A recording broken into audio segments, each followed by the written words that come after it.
Hi folks, it's Rich here. I've got a bucket on my head. Why is that? Because I've got a white Les Paul in my hand with a red button. It's not a kill switch. God, it's hot in here. Ooh, bucket. Can I play like Buckethead? No, bucket off. Hello and welcome. I am Rich, only by name. This is guitar number 107. It's my 26th Harley Benton. Oh my gosh, get a life. What else can I say? If you're new here, hi and welcome and thank you. So, I'm a novice guitarist. I'm getting better, but I'm still a novice guitarist. I just like guitars, so there we go. And I have a thing about white Les Pauls with gold hardware. I had an Epiphone Les Paul Custom Pro some time ago, which was exactly that. So anyway, this has just arrived on the scene. It's a Harley Benton SC-500. It was listed as new, and it certainly is not. When I got there, guy said, yeah, I used it a lot, geezer. It's been on my wall for like 3 months. And when I looked on the back of it, there's a bit of buckle rash and there's some tarnishing on the gold and all that. But it doesn't matter. It was £100 used. And these are quite often out of stock at Thomann as well. It's funny, isn't it? Quite often. How can there be a measure of often? Is it in stock or not? It's not often in stock. But yeah, it's all lovely gold. Now I had an the old style one of these a little while ago, with the old logo on the top, and it was lighter than this. I weighed this actually, it's just under 4 kilos, so it's about sort of 8.5 pounds.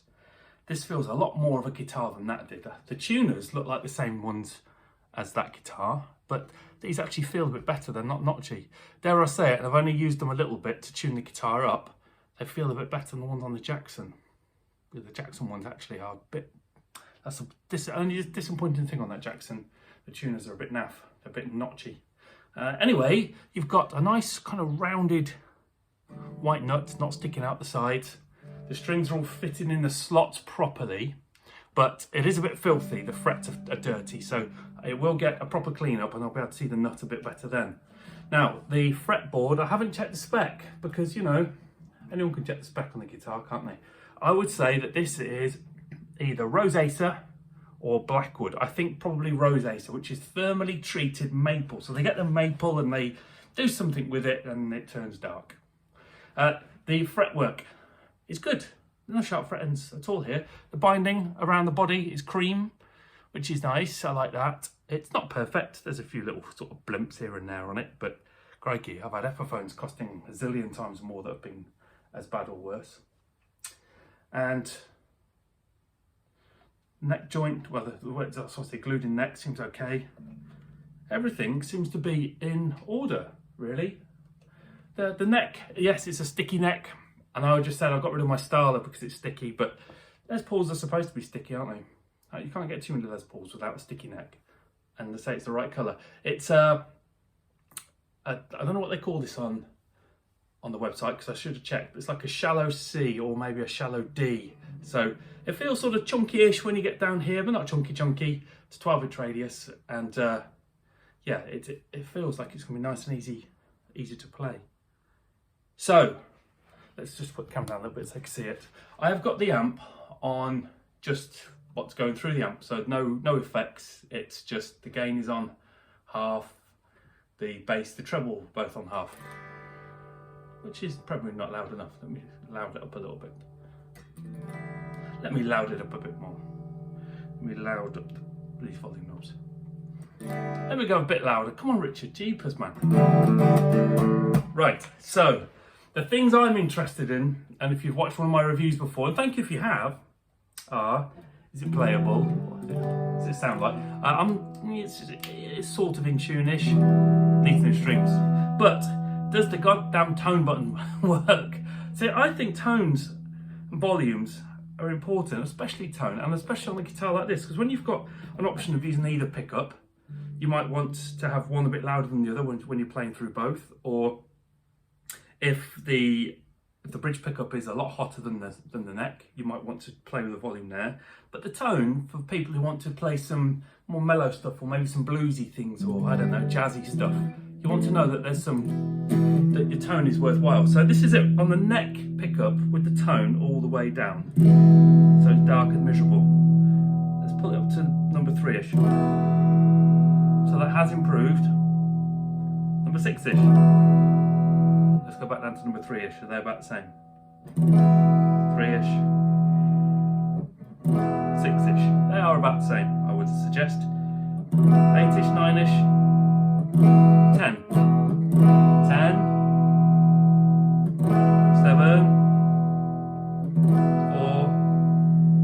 4. Off. So I would suggest this volume has got a top, middle and bottom. Really? Sorry, this tone. Top, middle and bottom, which is not ideal, but at least you've got something.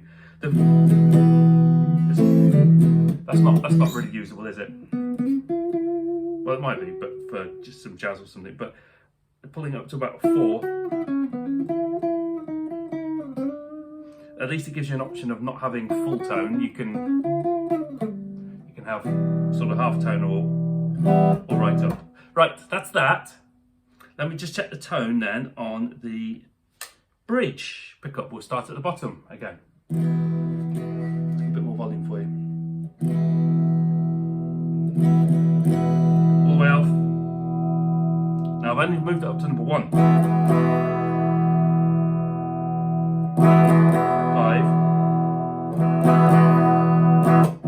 Oh, something interesting is happening here. Bear with me. I'm just going to try the volume itself for the for the bridge. That's obviously off.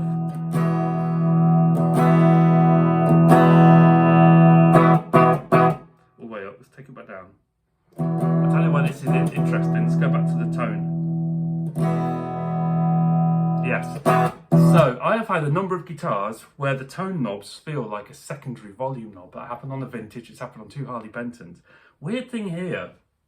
I'm sure someone will tell me it's probably something to do with the pot or its cheap components or I don't know. But on the neck pickup, the tone, whilst it's not that good, it's definitely a tone knob. Dark, yeah, getting a bit brighter, The tone on the bridge pickup starts dark down here, brightens up. It feels a bit more like a secondary volume again, doesn't it? It's not. Is that 10, 7,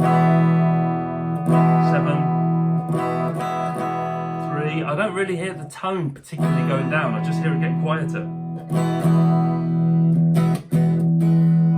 So.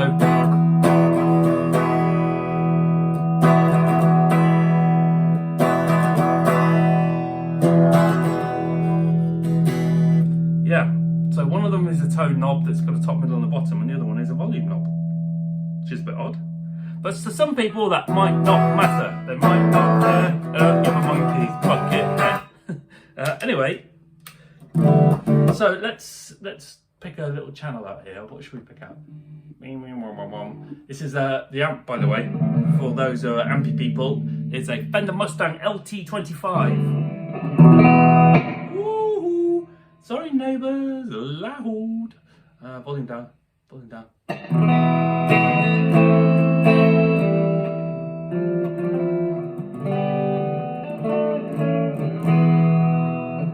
A clean channel, cleanish channel.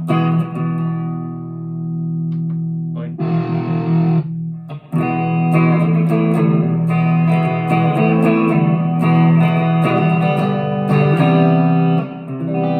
Bitey, isn't it, that?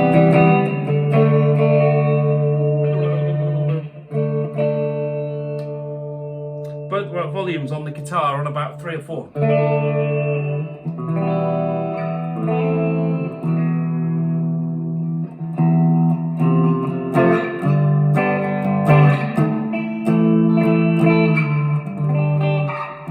It's a bit shrill.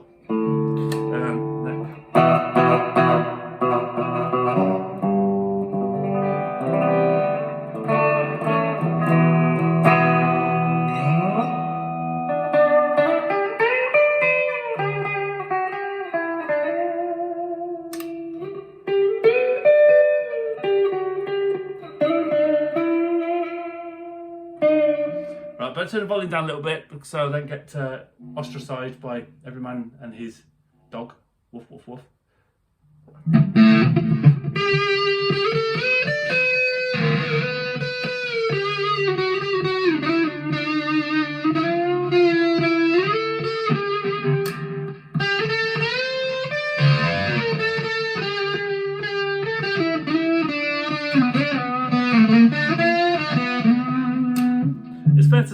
pickups are, I've got some grunt. And when I'm just looking, shush now, that was just that.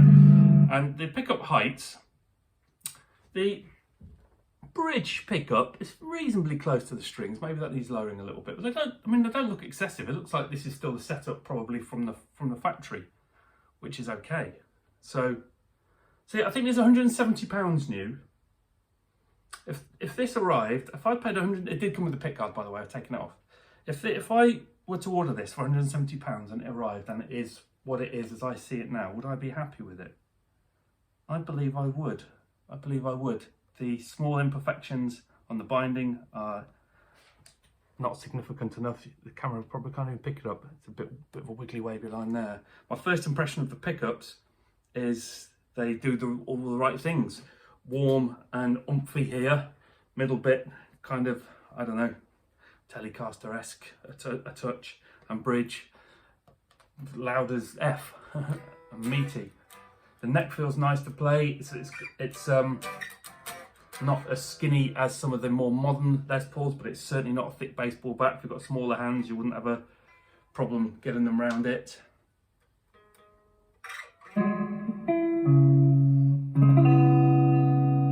So that's good. The tuners feel no better, no worse than any other sort of cheapy sort of guitar. I think they'll be okay. The nut on this one appears to be cut all right as well. You get QC issues on all guitars, as you know. I sent a Harley Benton back just recently because of that. The strap buttons are the super cheap type that your guitar strap could actually come off. You've got better neck access on here because of that. And the volumes obviously work well. They graduate up and down properly, and as we've just ascertained, the tone knobs are a bit iffy, but that's all normal. So you're a beginner, you're someone on a budget, you want a Les Paul and you want to look like Justin Hawkins out the darkness, or you want to be Buckethead. This is a good viable option, I think. If you go down the Epiphone route to get this binding and this kind of colour, it is going to be the Custom Pro. So you're up to what, I don't know, £500, £600, I don't know, silly money.